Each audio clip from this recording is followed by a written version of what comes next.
안녕하십니까, 리뷰실입니다. 오늘 제가 리뷰할 거 뭐냐, 바로 2023년 노트북 구매 가이드입니다. 사실 제가 이 콘텐츠요 이미 올해 초에 한번 찍어서 올린 적이 있죠. 그런데 최근에 13세대 최신 CPU와 4000번대 최신 GPU가 들어간 노트북들이 대거 등장하다 보니까요, 내용을 한번 업데이트할 필요가 있을 것 같아서 다시 한번 촬영하게 됐습니다. 결론부터 말씀드리겠습니다. 노트북에 대해서 아무것도 몰라도요, 제가 알려드린 딱 3가지만 확인하신다면 노트북 구매할 때 어렵지 않게 여러분이 원하시는 제품 구매하실 수 있을 겁니다. 방금 유료 광고 포함 표시 보셨죠? 제가 광고를 따로 받은 건 아니고요, 여러분께 소개해드린 쿠팡 링크로 구매하실 경우 제가 소정의 수수료를 받게 됩니다. 혹시나 제 영상이 도움이 되셨다면 제 링크로 구매해주시면 감사하겠습니다. 자, 가장 먼저 첫 번째 CPU입니다. CPU는요, 노트북의 두뇌라고 할 수 있겠죠. 사람도 역시 이 두뇌가 가장 중요한 것처럼 노트북도 CPU가 가장 중요한데요. 자, 지금 보여드릴게요. 노트북 CPU는 이런 식으로 이름이 만들어집니다. 이것만 봐도 뭔가 머리가 복잡한데요, 걱정할 거 없고요. 여기에 써있는 숫자 5, I 뒤에 있는 이 숫자 5 있죠? 요거랑 맨 뒤에 있는 알파벳 H, 여기 요 부분만 확인하시면 됩니다. 이 CPU마다 성능이 천차만별인데요, 이 성능을 우리가 쉽게 알아볼 수 있게 숫자로 표현하는데, 인텔이라는 회사에서 만든 경우에는 i, 3, 5, 7, 9 이런 식으로 3579 숫자가 올라가면서 성능이 좋아지고요. AMD라는 회사에서 만든 CPU들은 Ryzen 3, 5, 7, 9 이런 식으로 역시 3579 올라갈수록 성능이 좋아집니다. 그럼 이 중에서 우린 뭘 사야 되냐? 중간에 있는 5, i5든 Ryzen 5든 5가 들어간 걸 구매하시면 됩니다. 물론 고사양 게임이나 3D 모델링, 4K 영상편처럼 성능을 정말 많이 필요로 하는 작업을 하시는 분들이라면 5보다는 더 높은 7이나 9가 들어간 걸 구매하셔야겠죠. 그렇지만 요즘 나온 CPU들은 Ryzen 5, i5급만 돼도 진짜 웬만한 작업은 우리 한 80% 이상의 평범한 사람들이 할 수 있는 거의 대부분의 작업은 충분히 하고도 남을 정도의 스펙을 갖추고 있기 때문에 굳이 7, 9 안 차셔도 i5, Ryzen 5 안에서 구매하시면 후회 없으실 겁니다. 자, 그렇다면요, 이제 숫자 끝났고요. 저기 뒤에 H라는 알파벳, 이건 뭘까요? 일단 H는 그냥 하이라고 보시면 됩니다. 뭔가 하이 퍼포먼스, 그러니까 이 CPU는 정말 힘을 잘 낼 수 있는 고성능 CPU 뒤에 H가 붙습니다. 하지만 스포츠카 같은 것들이 일반 차량에 비해서 이렇게 출력도 좋고 잘 달릴 수 있지만 뭘 많이 먹죠? 그렇습니다. 기름을 많이 먹죠. 마찬가지로 이렇게 고성능 CPU는 전력 소모가 굉장히 빨라요. 배터리가 빨리 소모됩니다. 대신 성능을 낼 수 있는 게 HCPU고요. 자, 그렇다면 반대에 있는 것도 있겠죠. 성능이 조금 제한되긴 하지만 그래도 저전력으로 오래 갈 수 있는 CPU는 이 CPU 뒤에 U라는 게 붙습니다. H와 U 이렇게 CPU 뒤에 붙어있는 알파벳을 통해서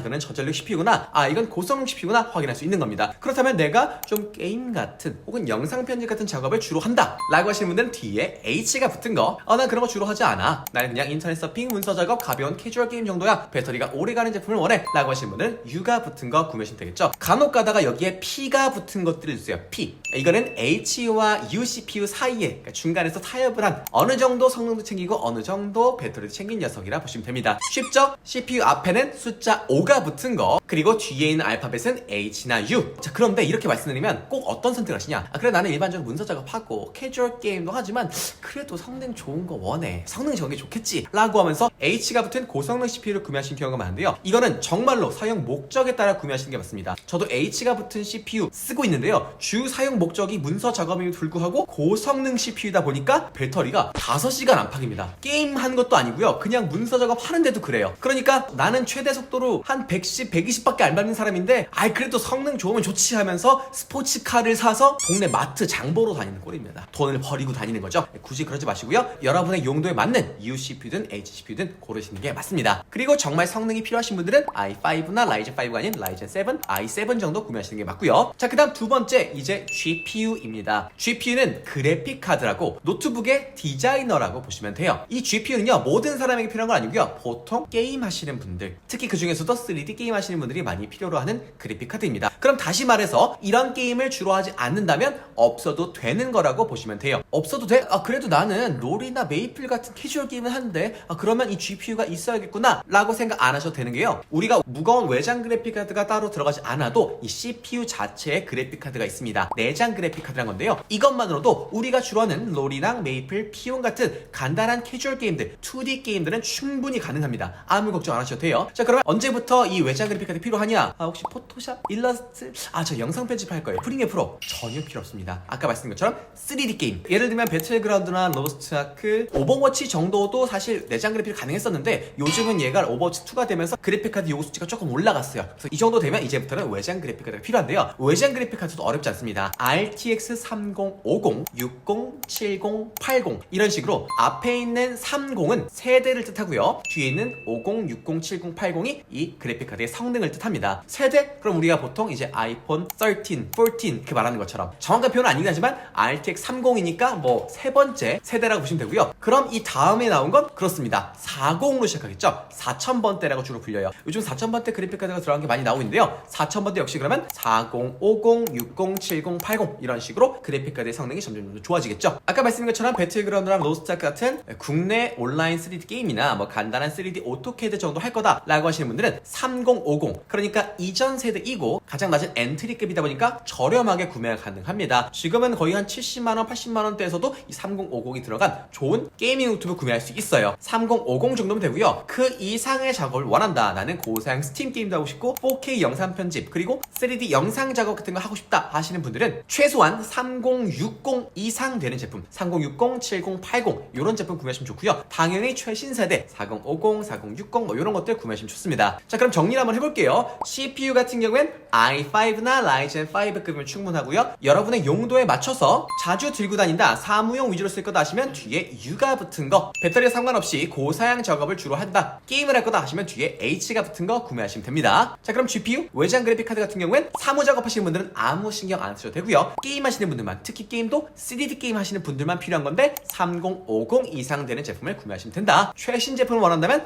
4000번대로 시작하는 4050, 60 이런 제품 구매하시면 된다 라고 정리할 수 있겠습니다. 자, 그럼 벌써 끝났습니다. 마지막 세 번째 중요한 거 바로 무게입니다. 이 노트북 시장에서요, 성능 이상으로 가격에 영향을 많이 주는 게 바로 이 무게인데요. 비슷한 스펙의 제품이라고 해도 200g, 300g 이런 무게 차이로 가격이 수십만원 차이 나는 게 바로 이 노트북 시장이에요. 그만큼 경량화라는 게 정말 중요한 곳입니다. 일반적으로는요, UCPU, 그러니까 저전력 CPU가 들어간 사무용 노트북들은 1.5kg을 기준으로 플러스 마이너스 200g 안에서 구매하시는 게 좋습니다. 그러니까 1.3kg, 한 1.7kg 요 사이에서 사무용 노트북 구매하시면 큰 문제가 없다. 그리고 가격도, 금액도 크게 부담되지 않을 거다라는 말입니다. 자, 그러면 1.7kg 이상 넘어간다? 그럼 무거우니까 가격이 싸지겠네? 뭐 싸질 수도 있겠지만요, 그 이상 넘어가게 되면 너무 무거워서 휴대하고 들고 다니기가 불편해집니다. 그리고 1.3kg 이하 정말 초경량으로 가게 되면 이제는 가격이 무거워져서 구매하기가 버거워집니다. 혹시나 1kg 이하의 정말 가벼운 초경량 모델을 고르시면요, 비슷한 퍼포먼스, 그러니까 비슷한 정도의 성능을 갖고 있는 노트북들보다 한 가격을 최소 30만원에서 50만원 정도 더 줘야지 살 수 있어요. 그리고 사무용 노트북이 아닌 게이밍 노트북을 원하시는 분들, 게이밍은 일단 아까 말씀드린 것처럼 외장 그래픽카드 GPU라는 디자이너가 추가되는 겁니다. 일꾼 하나가 더 추가된 거니까 당연히 무거울 수밖에 없겠죠. 게이밍 노트북 같은 경우에 2kg 이상 제품이 많고 2kg 이상 되는 제품을 구매하시는 게 맞습니다. 게이밍 같은 고성능 제품을 가볍게 하려면, 자 보세요, 지금 사람이 2명 필요해. 근데 2명이 차에 탔어. 근데 차가 너무 무겁대. 그럼 어떻게 차를 경량화시킬 수 있을까요? 차에서 쓸데없는 거 빼겠죠. 자, 일단 핸들은 필요하니까 두고, 핸들 말고 그 좌석대, 그럼 저는 어디 앉죠? 그냥 서 있어. 그리고 또 뭐 뗄 거 없나? 그 옆에 사이드미러 안 보지? 어차피 그냥 앞으로만 달릴 거잖아. 사이드미러 떼. 이것저것 막 다 떼다 보면 이제 차체만 남는 거죠. 그런 느낌으로 고성능 노트북의 경우 너무 가벼운 걸 선택하시면 당연히 가벼워서 좋겠지만 원래 성능 제대로 내기 어렵습니다. 그래서 2kg 이상의 제품을 구매하시는 걸 추천드려요. 제가 지금 표 한 장을 띄워 놓을 테니까요, 이거 캡처해 두시고 나중에 여러분이 노트북 구매하실 때 이걸 토대로 한번 참고하시면서 구매해 보시면 좋을 것 같습니다. 자, 그럼 오늘 리뷰는 여기까지 하겠습니다 라고 말씀드리면서 끝내고 싶지만요, 제가 오늘 말씀드린 걸 바로 적용해서 좋은 제품 찾기는 어려우실 것 같아서 제가 평소에 자주 추천드리는 용도에 맞는 노트북들 여러 개 한번 가져와 봤습니다. 간단히 소개해 드릴게요. 가장 먼저 첫 번째, 50만원 이하에서 가장 가성비가 좋은 사무용 노트북입니다. 레노버 V15 G3고요 가격은 46만 9천원, CPU는 라이젠 5 5656, SSD 256GB, 램 8GB, GPU는 내장 그래픽, 외장 그래픽 없어요. 무게는 1.7kg입니다. 이 제품은요, 뭐랄까 가성비 사무용 노트북의 정석 같은 제품이에요. 사무용 노트북 적당한 가격과 적당한 성능 얘 정도면 돼 라는 그런 스탠다드랄까? 40만원대의 합리적인 가격에도 불구하고 성능이면 성능, 무게면 무게, 심지어 편의성까지 고루 갖추고 있는 모델인데요. 먼저 CPU, 제가 앞서 말씀드린 것처럼 라이젠 5가 들어있죠. 그리고 뒤에 보시면 뒤에 이유가 붙어 있습니다. 그래요, 저전력 CPU죠. 사무용도 쓰기 정말 좋은 CPU입니다. 이 정도만 들어가도 우리가 주로 하는 엑셀, 파워포인트, 한글, 인터넷 서핑, PDF, 포토샵, 프리미어 프로 충분히 가능합니다. 걱정 안 하셔도 돼요. 롤, 피용 같은 캐주얼 게임도 가능합니다. 물론 저전력 CPU, UCPU라서 H가 붙은 고성능 CPU에서 성능이 떨어지긴 하겠지만요, 그건 최대 성능이 떨어지다 뿐이지. 그러니까 우리가 소나타를 타든 뭐 제네시스를 타든 이 둘의 최고 출력은 차이가 좀 있겠지만요, 보통 우리나라에서 국도에서 달릴 때 100km 이상 안 타잖아요. 고속도로 타도 한 120 안쪽은 충분히 똑같이 속력을 낼 수 있는 거니까 크게 걱정 안 하셔도 된다. 최고 성능의 차이 정도다 라고 보시면 됩니다. 그리고 화면은 15.6인치로 큰 편이고요. 이 노트북 우측에 숫자 키보드, 그러니까 보조 숫자 키보드라는 게 들어가 있어서 엑셀 주로 하시는 분들은 굉장히 생산성을 높여주는 노트북이라 할 수 있겠습니다. 무게가 1.7kg으로 휴대가 가능한 마지노선에 딱 걸쳐 있는데요. 여기서 하나 다행인 거, 무거운 충전기 없이 스마트폰 충전기나 보조 배터리 충전이 가능한 PD 충전이라는 걸 지원하고 있어요. 그래서 무거운 어댑터 안 들고 다녀도 된다는 장점이 있겠습니다. 자, 그리고 두 번째 제품입니다. 2023년 삼성전자 갤럭시북 3 모델입니다. 가격 122만 9천원이고요. CPU는 i5 13355U, SSD 256GB, 램 16GB, GPU는 인텔 아이리스 X 내장 그래픽 들어있고요. 무게는 1.57kg, 윈도우 11 홈 포함하고 있습니다. 제가 노트북 추천을 꽤 오래 하고 있죠. 아마 지금 저를 보신 분들도 노트북 추천 혹은 뭐 가성비 노트북 이런 걸 검색하셔서 저를 만나게 된 걸 텐데, 제가 뭐 제 자랑은 아니지만요, 제 영상을 통해서 노트북을 구매하시는 분들이 한 달에 1000분이나 넘습니다. 정말 많은 분들이 구매해 주시고 계세요. 그러다 보니까 저는 다양한 정보들이 쌓이고 나름 빅데이터가 쌓여가고 있는데요, 제 채널에서 가장 많이 팔렸던 제품, 그러니까 정말 많은 사람들이 만족했던 제품이 뭐냐? 바로 삼성전자 갤럭시북 2입니다. 이 갤럭시북 3는 그 2의 최신 후계자라고 보시면 돼요. 아마 얘가 올해 하반기에 가장 많이 팔릴 역작이 되지 않을까 싶어요. 최근에는요, 삼성이나 LG 말고 기타 다른 외산 브랜드들이 이 삼성, LG에 비해서 훨씬 저렴한 가격으로 좋은 CPU가 들어간 노트북들을 꾸준히 출시하다 보니까 삼성이나 LG가 이 가격 대비 성능 면에서는 조금 떨어지는 그런 현상이 있었습니다. 그런데 이번에 삼성전자 갤럭시북 3가 이번 달인가? 이번 5월 초에 새롭게 등장하면서 여기에 최신 13세대 CPU가 들어갔어요. 그러면서 가성비도 챙긴 모델이라 보시면 됩니다. CPU는 인텔 13세대 i5 13355U인데요. 제가 세대는 말씀 안 드렸죠? 아까 봤던 것처럼 이렇게 앞에 숫자가 붙어있는 거 O, 요거면 된다고 말씀드렸고, 뒤에는 U나 H라고 했는데 여기 가운데 있는 거 13 써있죠?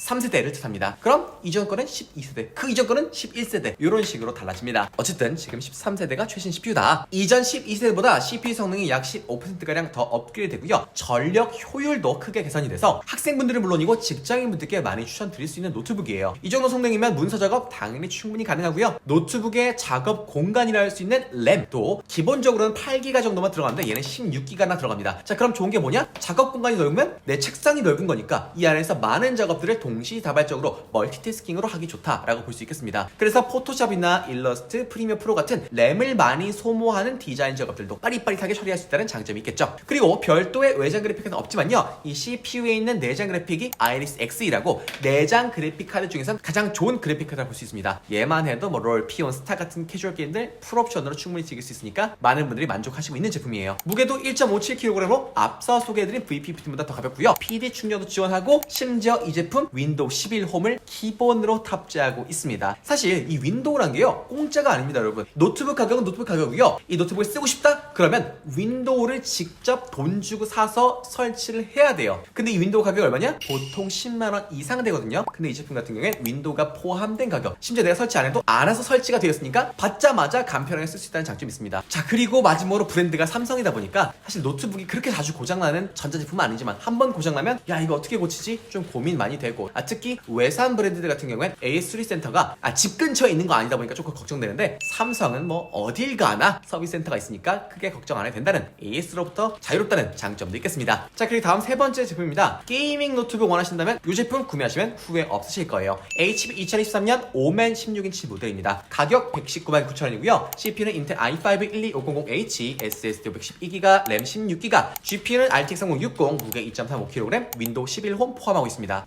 결론부터 말씀드리면요, 100만원대에서 내가 정말 성능 좋은 고성능 노트북 찾고 싶어, 게이밍 노트북을 원해 라고 하시는 분들은 이 제품 구매하시면 됩니다. CPU 보시면 i5죠. 근데 뒤에 뭐가 써있죠? H. 그렇습니다. 고성능 CPU예요. 비록 13세대 최신 세대는 아니지만 이런 고성능 CPU들은 최신 세대와 이전 세대가 큰 차이가 없습니다. 충분히 향후 3년 5년 정도는 현역으로 쓰고도 남는 CPU예요. 그리고 앞서 말씀드린 것처럼 이 노트북의 작업 공간이 할 수 있는 램 역시 16기가로 넉넉해서 포토샵, 일러스트 같은 디자인 작업이나 영상 편집용 쓸 때 원활하게 사용 가능하고요. 역시 게임을 할 때도 마찬가지로 이렇게 램이 넉넉하면 렉도 안 걸리고 좋다라는 거. 그리고 여기 들어간 그래픽카드 RTX 3060이 들어가 있습니다. 제가 아까 말씀드렸죠, 기본적으로 3D 게임 하시려면 3050 정도는 들어가야 된다. 근데 그거보다 한 단계 업그레이드 된 거예요. 한 단계 업그레이드 됐다고 성능이 이만큼 좋아진 게 아니라 성능이 드라마틱하게 올라갑니다. 3060부터는 진짜 고사양 게임, 고사양 그래픽 작업도 할 수 있을 정도예요. 그런데 이렇게 CPU나 GPU 성능만 좋은 게 아니라 게다가 16인치 큰 대화면에다가 게이밍 노트북답게 144Hz 고주사율 모니터를 가지고 있습니다. 이 고주사율이 뭐냐? 지금 여러분이 저를 영상으로 보고 계시지만 사실 지금 이거는 카메라가 열심히 사진을 착착착착 찍는 거예요. 이렇게 찍은 사진들을 순식간에 다다다다다 이어서 보여주니까 이게 영상으로 보여지는 거거든요. 자, 그런데 제 손 보세요.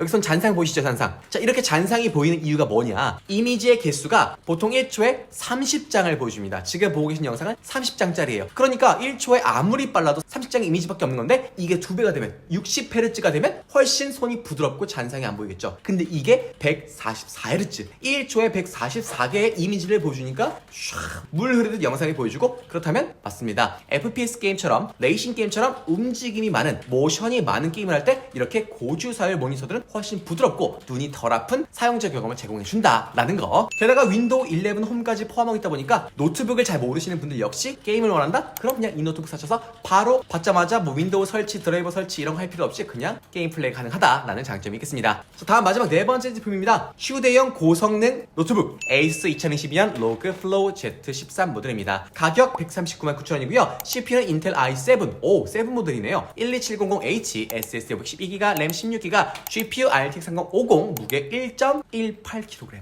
게이밍 노트북, 고성능 노트북 맞습니다. 윈도우 11 포함하고 있네요. 제가 앞서서 게이밍 노트북은 가벼우면 가벼울수록 가격이 올라간다, 2kg 언저리 있는 거 구매하시는 게 좋다라고 말씀드렸죠. 근데 얘는 2kg 언저리가 아니라 1kg 초반대예요.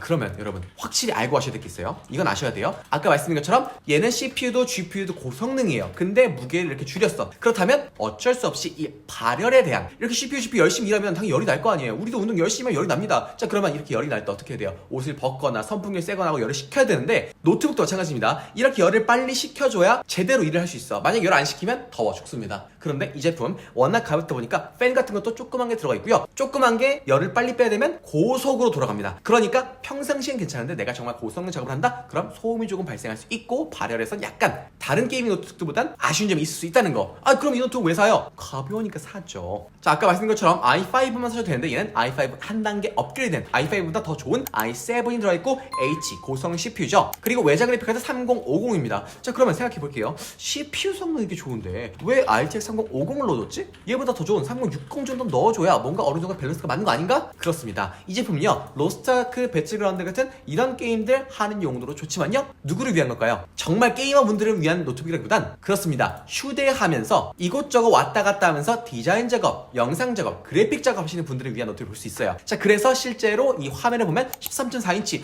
작은데 작아서 좀 안 좋지 않을까요? 그런데 WXGA 고해상도를 가지고 있고요. 초당 120개의 이미지를 보여주는 120Hz 고주사율 모니터를 가지고 있고 화면 밝기도 무려 500니트. 보통은 이 화면 밝기라는 게요, 300니트 정도 되면 노트북으로 충분하다라고 하는데 얘보다 훨씬 더 밝은 500니트의 밝기를 가졌어요. 그 말인즉슨 이 노트북은 실내에서 쓸 수 있고 실외에서 쓸 수 있고 출장 가는 KTX 안에서 쓸 수 있고 항공기 안에서 쓸 수 있고, 그러니까 들고 다니면서 이런저런 작업을 하는 용도이지 완전 몰입해서 게임하는 용도, 완전 제대로 된 막 3D 그래픽 머신 이런 용도는 안 맞다라는 거. 그리고 이 제품 재밌는 게 탈착되는 키보드도 있고 터치 스크린을 지원하고 있어 평상시에는 태블릿처럼 쓰다가 원할 때는 노트북으로 쓰고, 그리고 모니터랑 연결하면 또 데스크탑 용도도 활용할 수 있는 정말 다재다능한 그런 노트북이라고 볼 수 있어요. 무게가 1.18kg, 진짜 무지하게 가볍네요. 자, 오늘 이렇게 노트북 구매 가이드와 용도별 최고의 노트북들을 한번 뽑아봤습니다. 오늘 제가 전달드린 내용을 바탕으로 여러분에게 딱 맞는 노트북 정말 가성비 좋게 구매하시면 좋을 것 같고요. 혹시 제가 알려드린 내용에서 어려운 점이 있다, 내가 뭘 골라야 될지 모르겠다 하시는 분들은요, 여러분의 최대 예산과 이 최대 예산이 정말 중요해요. 노트북처럼 오래 쓸 것들은요, 무조건 싼 게 아니라 내 예산 안에서 가장 비싼 거, 가장 좋은 걸 구매하는 게 현명한 방법입니다. 내 최대 예산과 사용 목적을 댓글에 남겨주시면 제가 좋은 노트북 찾아서 추천드릴 수 있도록 하겠습니다. 그럼 오늘 리뷰는 여기까지 하겠습니다.